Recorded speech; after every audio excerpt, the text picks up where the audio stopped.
Ladies and gentlemen, today we are doing something particularly crazy because we are building the fastest RTX 5090 gaming PC that we can, but we're not using Ryzen. Today, we're using a Core Ultra 9 because I don't think I've actually ever done this combination, and obviously we hear so many things about how Intel Core Ultra has not been the most fantastic launch and it's been getting better over time. So what I want to see is what this PC is going to look like, how it's going to perform, and importantly, how it actually compared to our ultimate 9800 X3D PC that we did a few weeks ago that also used an RTX 5090. So I know that this is going to be a little bit edgy, a little bit different, and there's going to be people crying in the comments, oh, why don't you use Ryzen? Well, we always use Ryzen. How can we say that this isn't a great choice unless we test it? And obviously, if you just want to get a Ryzen CPU and a different motherboard, you can do that too. Oh, mummy, PC Centric just said something mean to me. Go tell him off. That's what you sound like. Jokes aside though, and believe it or not, this is actually supposed to be a super serious video because there are plenty of people out there that have kind of always gone for Intel or just instinctively go for an Intel CPU. And this is still going to give you an absolutely awesome system, and in some ways it is going to be better than the Ryzen alternatives, and the whole point really is to kind of walk you through the pros and the cons to help you to find the right chip for you. But spoiler alert, if you do want the absolute fastest gaming CPU, then you are looking at a 9800 X3D or a 9950 X3D from AMD. That's just the case at the moment, but as I say, there are some pros and cons that we discuss through this video. But I do want to put this aside for a second because we do actually have a sponsor of this video, and that is very much proudly HAVN, because they've literally just launched this case. This is brand new. This is called the BF360, and you may remember the HS420 that we tested last year, and I loved this. The construction, the way it looked, that curved glass, it was awesome, but obviously that was a very premium chassis, and personally speaking, it was just a little bit too large for me to use for my personal rig. However, with the BF360, it kind of aims to bring the quality and the airflow associated with that larger case, but just to bring it down a little bit in terms of price and obviously size. So it's very easy to get in. Do make sure that you do remove the screws at the back. I did make that mistake and was kind of like trying to yank it open until I went, oh yeah, there's some screws at the back. And then the main thing really you can see inside here is not only that you have this awesome design, but you've got 180, and not only like thin 180s, really thick 180mm fans on the front, and then you have this GPU air guide that kind of brings all of the air in through the front and then feeds that into the GPU. And obviously there are loads of different ways you can do this. You can make like a massive case as well. You can do super clever things, but most people do just want a case that's not massive, that you can put on your desk, isn't going to take up loads of room, and then you can see inside of it and still have great temperatures and things. And if I give this a spin round look so you can actually properly see the front, I absolutely adore the stone effect that you've got going on here. It's a little bit different. I don't really think I've seen this before. Obviously, spoiler alert, it's not actually made of stone. I think that would be unnecessarily expensive and heavy. It's a plastic, but they have spent a lot of time on the pattern of not only the mesh, but the way that the air kind of comes through here and gets taken into the GPU. There's loads of different designs in their prototyping, and this is the one that gives you the best airflow. And it also looks fantastic as well. Kind of gives you a little bit of edge. Let's pop this down for a second so you can properly see those 180mm fans. Do you see how thick those things are? I mean, obviously the benefit of larger fans is not only that you get more air in, but it means the fan can be quieter as well because it's not having to spin quite as fast to get the same amount of airflow. So I'm really excited to see what our temperatures are going to be, and obviously we've got a 5090 in this, so it's not going to be the easiest test in the world. But let's spin this round once more so we can show you the side panel that comes off completely toollessly. Well, once you've done the initial transit screws, of course. And then you see that we've got some pretty clever cable management here. I really like what HAVN do, where you have these kind of cable grommets here that are kind of like hybrid. So they're both open and closed. We've all done the thing where you get your large ATX and you push it through and the whole grommet comes out and it causes a lot of upset. Whereas here, you can just poke these through and then it'll still kind of do a good job of hiding some of that cable mess. And you have these little clips that you can move as well, just again to essentially just try and keep everything neat and tidy. And you can see you've got some routing systems here as well. So hopefully we're going to have enough space for everything. Only thing I will note is this doesn't look like it does support reverse connection motherboards. Oh, but it does look like it has this nice little fan hub though. The last things to note before we actually press on to our build though is that you can put up to a 420mm radiator inside this. I think it's 360 at the top and then 420 at the front. The top actually comes off really nice and easily as well. You've got USB Type-C and USB Type-A. You've got two A's and obviously one C. And then in terms of pricing, this is £140 at the time of filming for without any fans included at all, or £170 if you obviously want the premium thick boys that come fitted. I was going to say it's standard, but that's the flow version. But I think that's enough chat about being thick. I've never said that before, I never want to say that again. Let's press on and actually talk about the build itself. So, as I say, the theme here really is high-end, but not paying for anything that's not necessarily going to give you like big advantages. So here, obviously, we're going for an overclockable build. This is a Z870 Steel Legend from ASRock. So in terms of affordable Z870, this is one of them, and obviously it needed to be white to properly match our theme. I don't think I've used this one yet, and I've got to say, unfortunately, this just is a bit of a theme really at the moment. I've got a few Intel motherboards that I assumed I would use over time, but obviously where we've only really been doing Ryzen builds, that's not been the case. But you can see that this is, I don't want to say bare bones because it's absolutely not, but it's not got like crazy amounts of features on it other than obviously what you get as standard with Z890. But that means you can put a PCI Generation 5 SSD here. You've got room down here for plenty more as well. We have Wi-Fi 7 on this and then plenty of USB. So it's a pretty well equipped board and it's going to look great in our system. Is that dodgy to leave that there? I don't like the wobble. I don't like the wobble. I'm going to rescue this. I'm going to drop this down on top of our box as obviously it's easier to build in. And then we can pick up our Intel 9 CPU. This is the Ultra 285K. Now I'm going to say, obviously we've got loads of cores inside this, and for productivity, it's going to be fantastic. It does kind of depend on the exact use case that you're going to be using it in, as there will be some applications that will probably favor like less faster cores, but obviously you still have a mix of efficiency and performance with this architecture. But they've done a fair bit actually just to kind of optimize this so it uses less power.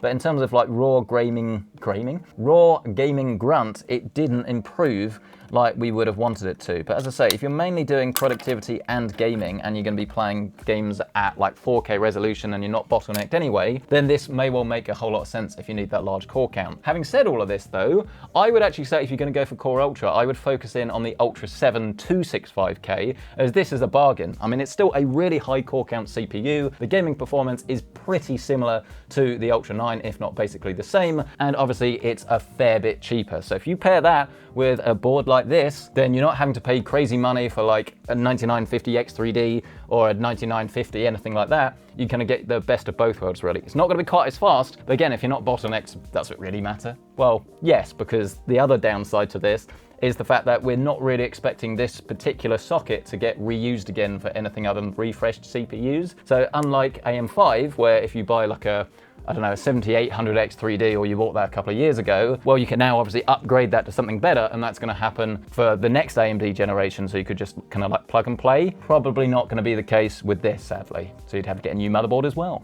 It could be argued though that one of the advantages of going for Intel is that typically it is going to support, and not only support, but actually work with faster memory speeds as well. So this is a kit that is 7200 mega transfers a second. This is 48 gig, which doesn't necessarily make sense if you're just going for gaming. 32 is more than you're going to need. But again, the kind of like ultimate productivity and gaming machine, I think 48 does make sense. I can't get this out, look. I've been defeated by the RAM. And we've not even got to XMP yet. Obviously, we're going to want to open up slots 2 and 4, and then line that up and click it in.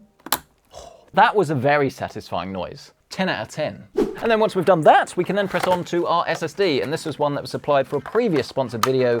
This is the Firecuda 530R. I'm not sure if R stands for revision, but as I say, it's their latest version. Now, obviously you can go for PCI Generation 5, as we take this heatsink off. But the problem with doing that is just, again, you're still paying loads of money for something you're basically not going to get any real world advantage for, which will definitely change over time. I mean, I remember saying the same thing about PCI Gen 4, and now look, there's no reason to go for Gen 3. But I would just focus all your money on obviously getting something like a better case, better graphics card, CPU coolers and things, because those are actually going to give you like a noticeable difference. Whereas the SSD, as long as it is fast enough and obviously has the right capacity, it's not really going to change many things. And then, this being an Intel motherboard, we do actually need to start thinking about the cooler, because we're probably going to have to use the backplate. Now, I used this a few weeks ago. I was really happy with this actually. It's from Montech. It's the Hyperflow Digital 360, and this is cheaper than I thought. It comes in under £100, which is pretty cool. And the reason for this is because you have this like display. I'm not going to call it an LCD, but it's a display readout that can tell you what your temperatures are, but then obviously it doesn't have the cost associated with going for a full LCD. And obviously at this level, I'm certainly not going to contest if anyone wants to spend like an extra 100, 150 pounds getting a even better cooler that does have one of those fancy readouts, because this is the exact sort of build where it would make more sense. But as always, if you are really just trying to prioritize on performance, whether that's FPS, noise levels, temperatures, things like that, then going for something like this definitely will cut the cost. But look, it's completely in white, which is nice. Oh yes, look, here we are, our good old friend, the back plate. Literally just pick up your board and turn this upside down and then poke the back plate through those holes. And then you can turn this upside down, almost like a pancake, and kind of catch it and just shimmy this across the box so that these are poking through. Then you want the 1700 screws that you get in the box, and these just fit into those holes, look. And then, ladies and gentlemen, I think we're now ready to actually start the work inside our case. So obviously we'll get this and lay it down flat. You can see all of the standoffs are pre-applied. So it is just a case of picking up our motherboard and just lining this up over those standoffs until it's caught. Then we'll grab our Start Here accessory kit, and this will have all of our screws inside. Oh look, and they're labeled as well. Again, why don't more case manufacturers do this? It drives me up the wall. Then of course we just screw it down. Let's finish this off by getting our cooler. And then I think we can actually remove this top mount. Yes, there you go. That literally just kind of slides out. Oh, I see, it's adaptable. Oh, so it moves to the different types of fans you're using. That's clever. Does that mean then that you can kind of screw half of it on now? Well, we can certainly give it a go. Well, that's in nice and tight. Oh no, I'm being super silly. I understand now. And I did think when I was looking at this, I swear it supports 180mm fans at the top. It does. That is the bracket that you can take out, and then you can put two 180s at the top as well. So if you're going for like an all air-cooled build, you had like a massive cooler here and you just wanted, as I say, like the best airflow possible, that's an awesome way to achieve it. All right, fair enough. I was silly. So pretending then that that didn't happen, let's do this for real now and get our radiator the old school way, but just poke a screw through and then catch it with your screwdriver. And then the tricky bit comes when you've got to put the other one in. There you are, just to try and catch it, look. Once you have all of your screws in though, it should then resemble something like this. And obviously it is just a case now of getting your pump head. Do be careful with the thermal compound that's pre-applied, because if this touches anything and smears, you're basically gonna have to reapply it and you'd be really sad. And it just pushes on over the top like that. Then you wanna grab these little spring screws and just get them on nice and tight. Once you do have everything tight, obviously it's time to start thinking about cables and cable management. So we're gonna start with the cooler. As we're here, we have this USB, and all of these actually can just come up and tuck through this little grommet. Then we can feed the addressable RGB and just plug that in at the top like that. And then do the same with our pump fan to this little gray port here. Sorry, I'll get my fat head out of the way, shall I? Then of course we have our all-in-one fan cables and connect the speed at the top. And then as for the RGB, give this a spin around. And then they've been quite clever because they've given you this little extension on the pump so that the RGB just connects to that really quite easily. At this stage, we can then start to do some cable management, look, just by tucking everything together.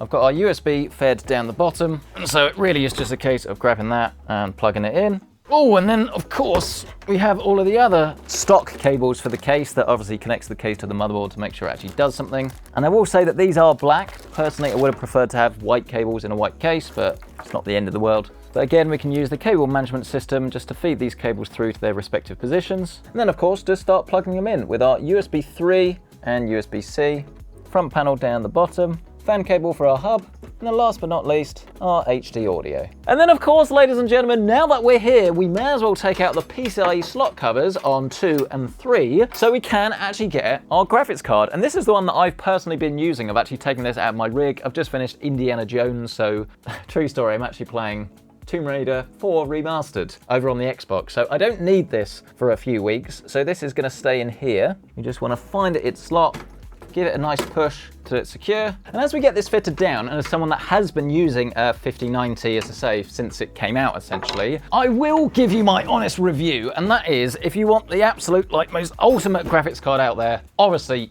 there's no question you have to go for this. But is the value that you get out of this enough to kind of justify getting on for £2,000 or dollars. It really does depend. I think in my personal situation, I would still buy one with my own money because obviously we use it for the channel. It would be great for gaming and productivity, but purely from a just gaming point of view, it really excels when it comes to things like path tracing and like super high, like 4K resolution and high frame rates at the same time. But all of this is assuming you've got like a super high-end TV or monitor that you want to play it on. And I would say to anyone watching this that is kind of like having to choose between two, like a 5090 or a new monitor, definitely go for the new monitor first, because I think there are going to be so many other graphics cards that, especially if you're going to use like FSR or DLSS to get high frame rates at high resolutions, I think you're actually going to be happier with the overall effect that you're going to get with like a new OLED high resolution, high refresh rate monitor and a lower spec GPU than just like a 5090 on like an LCD or something like that. That's my personal opinion, but again, it comes down to what you need, how you're going to be using it, and ultimately how much money you have. If you've got an endless supply, then go right ahead.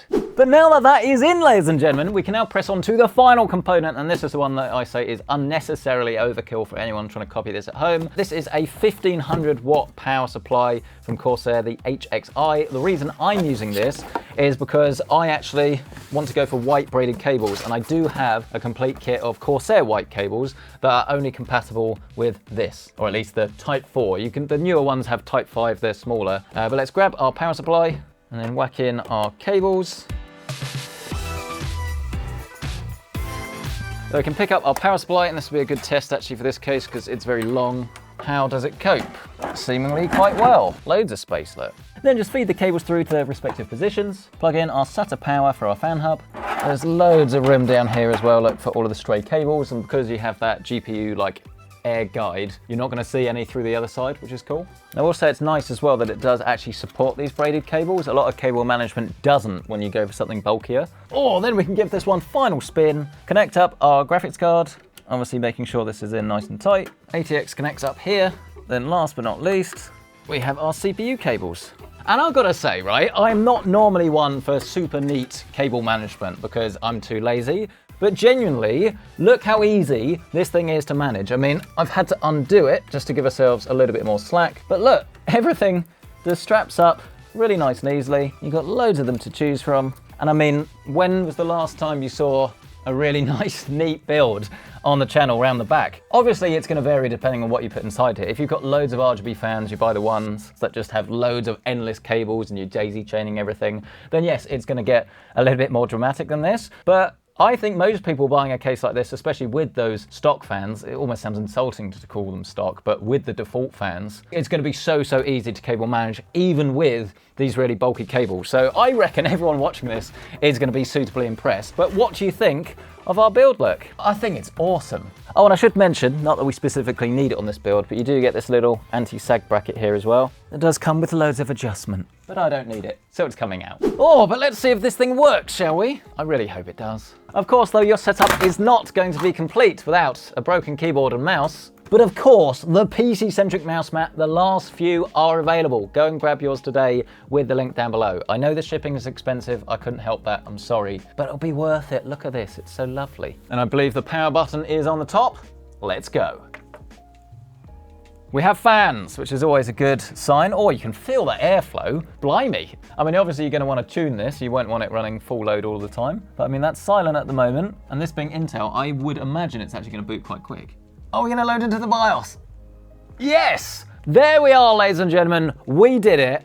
And I mean, come on, is this not one of the best looking gaming PCs we've ever built? Bear in mind, like, bar, I suppose, the extra cables, this is all kind of like off the shelf. We've not done any like crazy water cooling or anything like this. I mean, I think this looks absolutely fantastic. I cannot wait to do some testing on this. It's so grown up, isn't it? PC gaming, obviously, it attracts all ages. But for me personally, I'm in my 30s now. I want something more mature. And I mean, look at it. Look at it. Oh man, that does look absolutely amazing, doesn't it? And so then everyone, just like a well-lubricated machine, we are all set up and ready to go. And I mean, just look at this thing. I mean, I don't think I've built a PC this attractive in a long time. As I say, it's kind of all grown up, really. I mean, I will say that the Montec cooler whilst hopefully the performance is still going to be great as well, it does look a little bit basic. I think when everything else around it is just pretty premium, it does draw attention to it. I personally like it, but I can see why you might want to go for something else if you want something a bit more upmarket. But the RGB has been set to white, and this is probably one of the weaknesses of this board. Like, once you've done it, like, it's fine, but ASRock's RGB software is rubbish. I wanted it breathing, but you can only have it set to fast. I don't want fast, I want slow. So yeah, just a little bit annoying from the motherboard, but as long as it works properly, it's going to be fine. I will also say I've enabled the Intel Ultra 200 Boost mode. So this was one of the things they brought out to essentially make these processors better at gaming. We'll see if it works, and we have our XMP RAM at 7200, and we have the latest BIOS on this, which was early in September.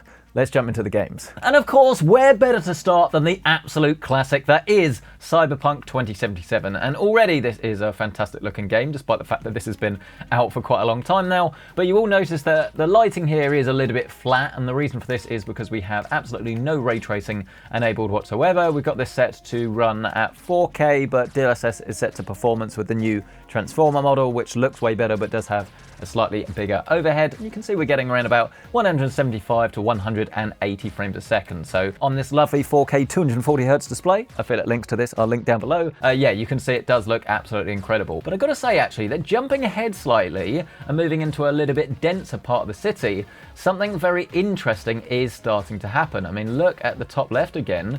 Our GPU usage is way down and our frame rate is actually reducing. And the reason for this is almost certainly because we are now being bottlenecked by the CPU. Now, I will say when we turn ray tracing on, things will probably change around. Like, the CPU load will increase because ray tracing is actually pretty heavy on the CPU as well. But obviously the GPU load will increase, and in theory, they're kind of like catch each other and we get something that's a little bit more balanced. But I've got to say, this is kind of surprising. I mean, I know the 5090 obviously has so much horsepower that you need an awful lot of CPU to kind of tame the beast, if you like.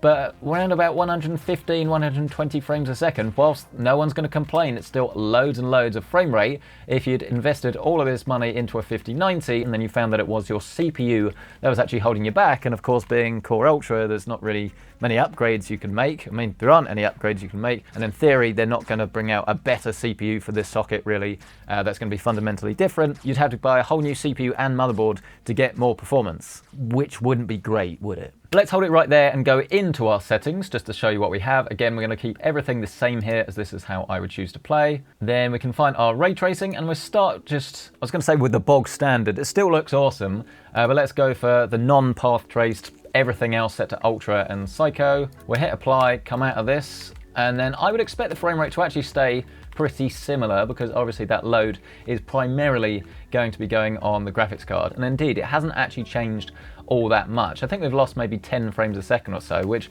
for ray tracing is pretty good. We're now looking around about 100 FPS. It's obviously a fantastic looking game. I mean, with ray tracing, the world really does come alive. But once again, we're still not using all of that RTX 5090, even at 4K.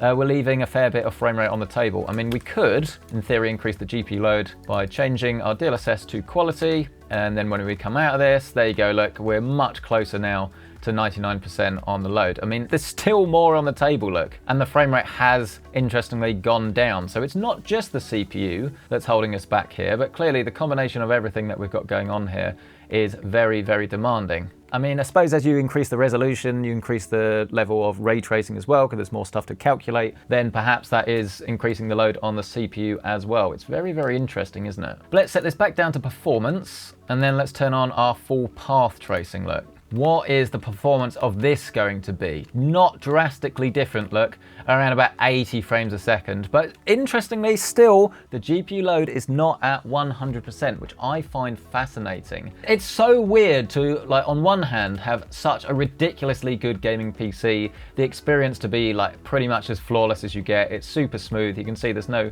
spikes to the frame time. We can actually, like, use the DLSS frame generation if we want to get even higher frame rates by smoothing it out with AI frames and things. All of that is still available, and again, the gameplay is very smooth. If we were getting stutters and things, it would be a different story, but you're pretty much getting 90% here of a 5090 rather than the full 100%. And again, you're paying a lot of money to get here. Let's try quality. Oh, and again, that does dip down, which is a little bit unusual. I would have thought if this was just the CPU, it wouldn't make that much difference, but hey, 65 frames a second, and that definitely does feel worse. Ladies and gentlemen, I think that was enough fun for one day, because now is the time to get very deadly serious, because I promised you a head-to-head, and that's what we're going to do. So we're going to try and recreate the same scenarios, the same games, the same settings that we had with our X3D, and Editor Carl, where best he can, he's going to do a bit of a side-by-side. So you can see at the moment in Horizon Forbidden West, at 4K, we have DLSS set to balance at the moment. We're getting around about 175 FPS, and the GPU utilization is basically not bottlenecked most of the time. There absolutely are going to be bits in the game where you are going to see, I don't want to say it chug, but obviously once again, like the same with Cyberpunk, you're going to see the utilization drop down where the kind of CPU is holding your system back a little bit, if you like. But at the moment, again, I mean, I couldn't really fault this. This is a great experience. We're getting around about 170 to 175 FPS. Not entirely sure how this is going to be comparing, but you guys should be seeing at the moment. But there's going to be plenty of you that will be saying, oh, I don't want to use balanced DLSS. I have a 59C. I obviously want the absolute best. So let's see what happens if we go into display, turn off DLSS, and then we'll change our anti-aliasing to DLLA, which stands for Deep Learning Anti-Aliasing, which is just DLSS, but the input resolution is 1 rather than 0.67 if it was going to be the quality setting. So you will see that this obviously does change the FPS quite substantially. We're getting around about 120, 125 FPS or so now. But for the first time in this video, you can see that our GPU utilization is indeed pretty much bang on 100%. So we are absolutely no longer bottlenecked by the CPU, which is why I say it's going to vary, obviously, depending on the game, the settings you're going to use. But remember, this is at 4K. Granted, it's 4K with upscaling, or it was, it's not actually anymore. As you go down to 1440p, and I don't know why you would, but 1080p as well, if you were going to be mad enough to have this GPU and then a 1080p display, then you're going to see the bottlenecking a lot sooner, because obviously that's less work on the graphics card, and in theory, more work on the CPU. So yeah, around about 130 to 150 FPS. How does that compare? Oh, and then no. You know what? I thought I was big and clever. I thought when we opened up Indiana Jones, we'd be able to do a full head-to-head again, but it's a completely different point of the game, because last time I was still finishing up the game. I was in the final area, whereas, yeah, at the moment, I've finished it, so we can't get back there very easily. That's a shame, but we should still be able to compare GPU loads and frame rates and things, despite the fact it is in a different area, so take this with a slight pinch of salt.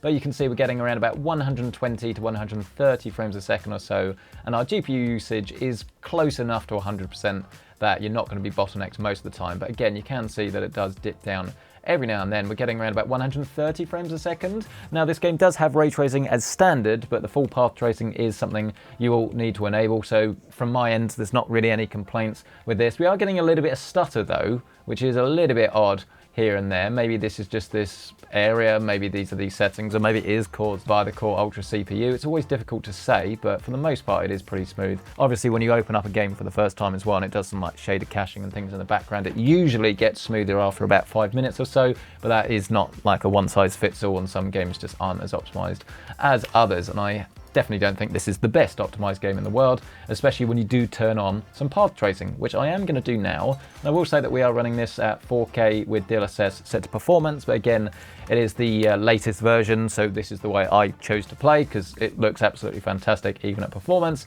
And as you'd expect, turning on the path tracing does drop the FPS. And again, our GPU usage has gone down to around about 80% or so, which I do just find disappointing. I know this GPU is like crazy powerful, but again, you are stuck with this CPU. You cannot upgrade it unless they bring out like a completely new chip. They're probably going to do a revision to this, which is kind of just a rebadge and might be clocked ever so slightly higher. But fundamentally, this is the best you're going to get. So this is why I say Core Ultra has just been pretty disappointing, because even if you had an X3D and it wasn't enough, then you could get an X3D that comes out in like 2 years' time, drop it in the same socket in theory, just do a BIOS update, and then, yeah, you've got extra performance. So, yeah, I'm going to say this is pretty disappointing, despite the fact we're getting around about 70, 72 FPS or so. But ladies and gentlemen, the time to press on to our final game is now upon us. And spoiler alert, this is actually being filmed after the fact, because I filmed this originally, and the settings were different. I did think when I watched it back, hang on, surely it can't be 200 versus 300 frames a second. That's crazy. It actually turns out that I had nanite enabled